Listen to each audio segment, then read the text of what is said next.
Welcome back to Murder with the Missus. I'm Darren. And I'm Amy. And today we're going to talk about Bryan Steven Lawson. Don't forget to smash that like button. Check out the description for the links of all of our podcast platforms, CashApp, and Buy Me a Coffee. Like, share, subscribe, and don't forget to tell your friends.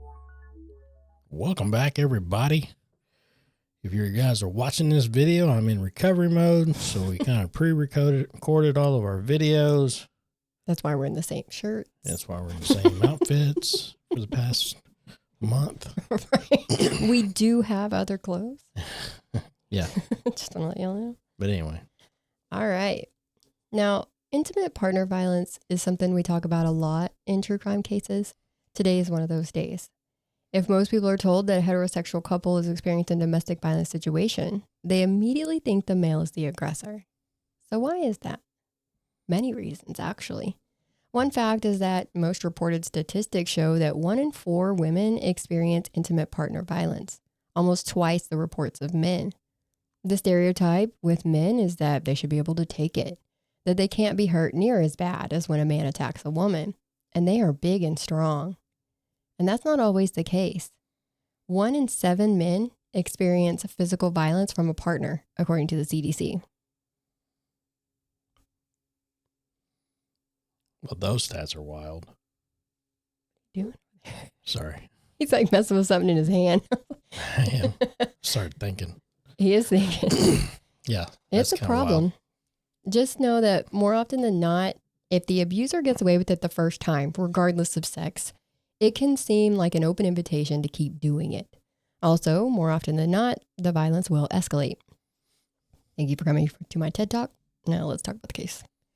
We're talking about the relationship between Bryan, who was born July 5th of 1983, and Beth, who went by Chandra. She was born November 16th of 1976, and both were in Tennessee. Chandra had graduated from Christian Life Academy and went to East Tennessee State University, then to Lincoln Memorial University. She had a son, Liam, from a previous relationship when she met Bryan, but him and Liam got along pretty well. Chandra was in the Tennessee Army National Guard from 2006 to 2012. Bryan says that she was set for a tour in Iraq, but while in training for that, she broke her neck in training. He would go on to say that because of the injury, she was being prescribed hundreds of pain meds a month. So she got addicted. A tale as old as time. Yep. But she wasn't the only one with addiction issues. Her husband, Bryan, also had an addiction to pills. He had been born with severe clubfoot, and he says his left foot was almost turned completely around when he was born.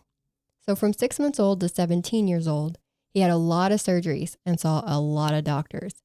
But at 17, they had exhausted all options. He had 2 choices, amputation or pain management. He chose to keep the foot, but got an addiction in the process. He and Chandra were actually shooting up at this point. Damn. Bryan would end up going to rehab, and while he was there, Chandra told him that she was pregnant. Their son, Braden, was born in May of 2014, and Bryan decided that he was not going back to the addiction, saying that Braden saved his life. Chandra was not as lucky. And this brings us to January 27th of 2017. They were all living in an apartment together, 40-year-old Chandra, 35-year-old Bryan, now 17-year-old Liam, and 2-year-old Braden. About 18 months before this, Bryan says that he saw a woman who had broken into an apartment previously in their area. Now, since she was back around there, he decided to get surveillance cameras for their apartment. He says Chandra picked them out, bought them, and he had them installed. So there's cameras. So were they working at the time? Oh, yeah, they were. But they didn't catch a robbery. We've seen footage from the surveillance. I've seen footage from the surveillance in the living room and from a camera that they had in their bedroom. I'm not sure how many they had or even if they had any more. So I'll describe to you what these 2 showed. That morning, Liam was already gone to school, so he wasn't home when this all went down. Just after 8:30 a.m., Bryan called 911 saying, "I need an ambulance. They need to hurry. My wife's dying. I shot her with a pistol. Oh my God. She was beating on me this morning. I've got it on videotape. I didn't want to kill her, but I was afraid she was going to hurt me. She had a baseball bat. She was trying to hit me with it. Now, the operator asked him where he shot her at, and he says he doesn't know. He just fired. He says, "Oh God, I've killed her. I can't take it no more." Chandra would not survive, and Bryan would be arrested. He would get out on a $250,000 bond to await for trial. The authorities did take that camera footage and review it, and they ended up charging Bryan for voluntary manslaughter and reckless endangerment. So I want to know what was caught on the cameras. All the things, because I watched them. Yeah. At first, the state only released to his defense team a portion of the footage, but I think it was like 45 minutes of footage from that morning. It was what was leading up to and including the shooting. Okay. In the bedroom, you see her standing at the foot of the bed. Braden is sleeping on the bed behind her, and she is standing there watching TV. Bryan comes in, and things start to go south. Now, there's no audio on the footage, so you can't hear for yourself what is said. But Bryan says that he told her that they were already behind schedule and that they were running late, and he said that she just snapped. Bryan is about 6'5" tall and weighed about 250 or 260 pounds at the time. Chandra is a petite woman, but she had that substance abuse problem on top of a diagnosis of bipolar disorder, so she could get very violent when she was in a low. So at about 8:07 a.m., you see them in the living room arguing. Bryan is sitting in a recliner with Chandra standing over him and yelling. And I say they were arguing, but Bryan barely said anything and appeared to have a very different demeanor than she did. She was pointing her finger at him, and 2 separate times, she just starts swinging on him. She's hitting him in the head and on his body, like just going wild. And what does he do? Well, he just curled his body away from her and stayed sitting in the chair. So he's not trying to restrain her or get away from her or anything? No. They argue some more before she goes over to the couch, reaches behind it, and pulls out a bat that looks like it had been back there leaning against the wall. Okay. She rears the bat back like in a swinging stance, and then she swings it at him. But it hits the upper side of the back part of the recliner. Lucky. Yeah. They grapple over the bat. He's trying to pull it away from her. She twists and pulls until she actually gets it away from him. She's literally holding it in one hand and hitting it with her other hand, like you see menacing people do on movies and TV shows. He said at this point, he's just trying to calm her down. It's around 8:18 a.m., and she hits the floor by his foot several times with the bat. Now, keep in mind that this is his club foot, but he moved it, so she didn't hit it. They keep arguing. The next bit of footage shows them about 10 minutes later. She's now in a sweater, and he has a beanie on, so some type of progress to leave for the day has been made, but they're still arguing. He is back in the recliner, and she is standing over him, yelling. Footage from the bedroom showed Braden laying in bed, covering his ears with his hands. So that's how I know she was yelling pretty loud. She then hauls off and tries to kick him, but ends up hitting the side of the recliner again, like she was trying to go high. She leans over into his face after that, and according to Bryan, she says, "I haven't decided for sure how you're going to die, but you're going to." Damn. Yeah. Why didn't he just leave? The front door is right there. They're in an apartment, so the front door is literally on the other side of the camera footage. But he said Braden was in that back bedroom, and that she probably would have escalated even more if he tried to take him, and he wasn't about to leave him there with her. So he was just trying to de-escalate the situation. She had allegedly been telling him when she had the bat that she was going to bash his brains in, that she wanted his mom to have to clean his brains up. She tells him that after she kills him, she's going to take Braden into the bathroom, get in the bathtub, and cut their arteries with a scalpel. Wow. At one point, when she had the bat, she pointed it to the door. And he said that she was saying that no matter who came through that door, everybody was dying. He says he asked her why she couldn't just leave Braden alone. And she said that Braden was put on this earth to pay her back for everything she's done.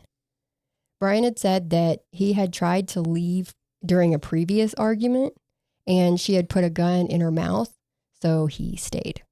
So he's like kind of scared to go, kind of scared to stay. So he's in that like little pocket where we see a lot of domestic violence. Yeah. People stay. But I think we'll take a break right here to hear from today's sponsor. Is your washer and dryer pushing your buttons instead of the other way around? Make a clean getaway before you spin out of control. For sheets and giggles, go ahead and call My Laundry Solutions today at 800-535-4411 if you live in an apartment. We know you're pressed for time, so you can also tumble on over to mylaundrysolutions.com, which is available 24/7. They are a wonderful company to do business with. No credit check, free installations, all for about $1 a day. That's sensational. Give them a call. You won't be disappointed. Give them a shout today. You won't be disappointed. Sensational. Why are we both making fun of each other? So on this day, it's about 8:31. You see her bring Braden into the living room. She's got him on something tall like a counter or a table, and she's set him on top of it and she's getting him ready. You see her at the bottom of the camera frame, and at the top of the frame, at the same time, you see Bryan reach behind the couch. But he didn't grab that bat. He gets a .38 pistol and puts it in his jacket pocket. So I guess they just keep all their weapons behind the couch. Seems pretty safe. I mean, why not? Yeah. At least they're handy. Yeah. Bryan sits back down in the recliner while Chandra is beside him yelling. She is to the side of the chair and Braden is next to them, so he's more in front of the chair, but they're all like right there. Then Chandra hits Bryan again. This time, Bryan shoots 3 shots at her without taking the gun out of his pocket. She falls back onto the floor. Braden is next to her when the shooting happens, so Bryan jumps out of the chair, keeping the gun on Chandra while she's writhing on the floor. He uses his other arm to pick Braden up and put him on his hip, and then he immediately grabs a phone and calls 911. The operator tells him to put the gun down and go outside. Like, So all this in front of the baby. oh yeah. Oh yeah. And as they're walking out the door, Braden is looking down at Chandra, who is now no longer moving. It's fucking tragic. Bryan later says, if there was another option, I didn't know it. I had to shoot my wife to save my son. But what I thought I did to save everything ended up being what made me lose everything. He said that there was no class for men telling them that if their spouse is hitting you, this is what you do. And he's accurate on that. Yeah, no fact. That's facts. Yeah. After his arrest, there was a no contact order issued, so he couldn't have any contact with Braden. So that's what he's talking about. He lost everything. That's horse shit. He couldn't talk to him or see him until the outcome of the trial. Yeah, that's probably just so he can't say, tell him this. Right. Right. Plus, they don't know. I mean, if he did it in cold blood or for whatever reasons, he's a dangerous person that doesn't need to be around children. Yeah. Like, if they found that this was self-defense, all would be okay.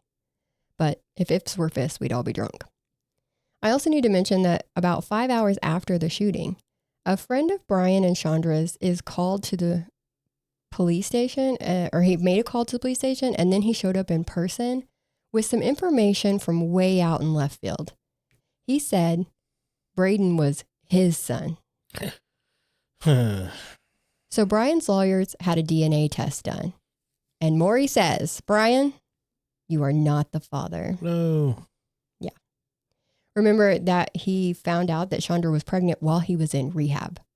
Yeah, I kind of wondered that, you know. Yeah. It seems she didn't wait too long after he left, or maybe he hadn't even left yet. And she was out doing the most. Yeah. But while he couldn't have contact with Braden, that was not the case with Liam, right? Because Liam's older. Bryan had been in Liam's life for roughly 10 years at this point, and he had a big role in it. And Liam kept in communication with him after the shooting. But in their video of their interaction in person, it seemed off to me. I don't know these people from Adam, but Liam seemed like he really didn't want to be there. So there's like a whole episode of this case on a TV show, Accused, Guilty, or Innocent. And that's the video I'm talking about. So they're like doing interviews and stuff with people, and they film where Liam comes to visit Bryan, And Liam just, I don't know if it's because he's a teenager or because he's on TV or what, but he just seemed very, I'm not into this. Liam talked about how it was no good to hold hate for anybody. He did acknowledge that Chandra was violent and addicted to drugs. And he said he forgave Bryan to a degree, but he will always be the man who killed his mother. And those are Liam's words, not mine. He was telling Bryan that he still has to atone for what he did, that justice still has to be served. Sounds like sounds like a kid trying to be, his best in a shitty situation. Right. So he's like, I get it, right? Mom was not the greatest, but you still killed her. So, I mean, yeah. You seen the video. He's pretty torn up. You seen the surveillance video. I did. So I did. Was it in self-defense? It appears self-defense. She was physically hitting him when he shot her. But the question is, could she have caused deadly harm? With a bat? She didn't have a bat at the time he shot her. She seemed pretty much out to get him. She was on a tear. Yeah. I'll tell you that much. Now, remember that I said earlier that the state took that camera footage and they only gave Bryan and his lawyer roughly 45 minutes of that footage from the morning. Well, Bryan wanted all that footage for his defense. He was claiming that she was shooting up about 3 times a day at this point, and he knew that the footage would show that. Eventually, the state sent over the footage on a hard drive, or did they? They didn't, because the hard drive they sent over didn't have anything on it. Mm-hmm. And I hate when they do that. It's a stall tactic or whatever, because they were already so close to trial. And then when they finally give them the evidence, it's not really evidence. And so they have to ask for it again and go through it's a thing. But they finally get it. And this is like for the days leading up to the shooting. You can see Chandra go into the bedroom and you see her straighten up the blankets on the bed while she's kind of glancing back and forth at the TV. But she's only using one hand to straighten up the blankets because the other hand is holding a syringe. She sits on the bed, pulls her legs up, and while she's sitting on top of Braden's baby blanket, I might add, she injects the syringe into her leg. Mm-hmm. Now, this is what Bryan knew would be on the footage. He knew this would help prove that she suffered from addiction. This, coupled with the BPD, which only made her anger worse, would show that he was a victim, that this was self-defense. Her mental health file was reviewed by a forensic pathologist who said that when manic, she did abuse Bryan. And she was out of dope that day. So belief is that she was definitely in a low. So. Yeah, but it sounds like, the state doesn't see it as self-defense. Right. They don't. He didn't hit her back in the footage. She's the one who got the bat. He says she was threatening to hurt him and Braden, but there's still some issues. At the time of the shooting, she was unarmed. Like I said, she was hitting him with her hand. She had her purse over her shoulder, looking like she was literally about to walk out the door and leave the house. She hit him with her hand right before the shooting, and in Tennessee, deadly force for self-defense can only be used to prevent death or serious bodily harm. So some question if her hitting him with her hand could have caused death or serious bodily harm. Also in the camera footage from that morning, Bryan allegedly walked outside, then came back in before he got the gun, showing he could have left, but didn't. He said on the 911 call that this was all caught on camera, indicating that that was what was on his mind. Like, I already have proof that I'm clear, that I'm innocent. So people thought that was kind of weird. So, he said he was trying to calm her down, but this is kind of making them think maybe he wasn't trying to calm her down because we can't hear what he's saying. They're thinking that maybe he was instigating the fight and that he kept goading at her, pushing at her so that she would keep escalating so that he could shoot her. Does that make sense? Yeah. So he was initially charged with first-degree murder. That's what they first charged him with, even after seeing the video. But they eventually offered him a plea deal. Plead guilty to manslaughter and reckless endangerment and he would get 15 years for the manslaughter and 1 year for the endangerment. And then they would let him serve them concurrently. So they wouldn't be stacked up, they'd be served together. Typically, you're not eligible in Tennessee for parole until you serve 30% of your time, but as part of the plea deal, he would be eligible after only 20% of his time. So that's what, like 3 years? Yeah. So they're like, if you plead guilty to this, you'll just get 3 years. But that's to be eligible. There's no guarantee he would actually get it. And if he doesn't take the deal, it's life without parole. So he took the deal. Well, his lawyers wanted him to go to trial. And I would like to think that that's because they believed they could win the case. But we've talked about it before. Everyone knows that if you go to trial, they can charge more. So I always question when a lawyer's like, yeah, we could totally go to trial if they're just in it for the money. Yeah. If they are private attorneys and not public defenders, of course. I'm not sure what his were. But regardless, yes, he took the deal. He went to prison in January of 2019. He says he was pretty much immediately extorted by one of the gangs in the prison. He was beaten so badly he was in bed for days after he got there, and then subject to regular beatings. He had his stuff stolen from him all the time. He was in one of the toughest prisons in Tennessee. Max. I looked him up, and his last inmate photo was dated April 16th of 2024, and his status shows parole.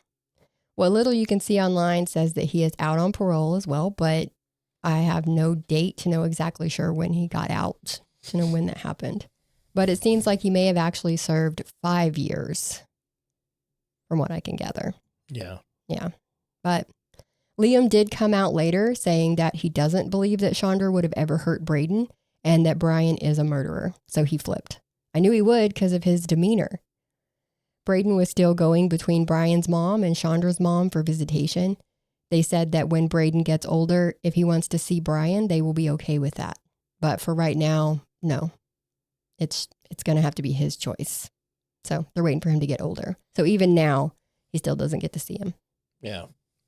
But that's all we have on this one.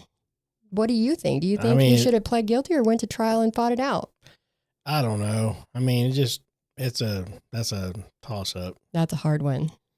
Because I think it was self-defense, but then there's no audio.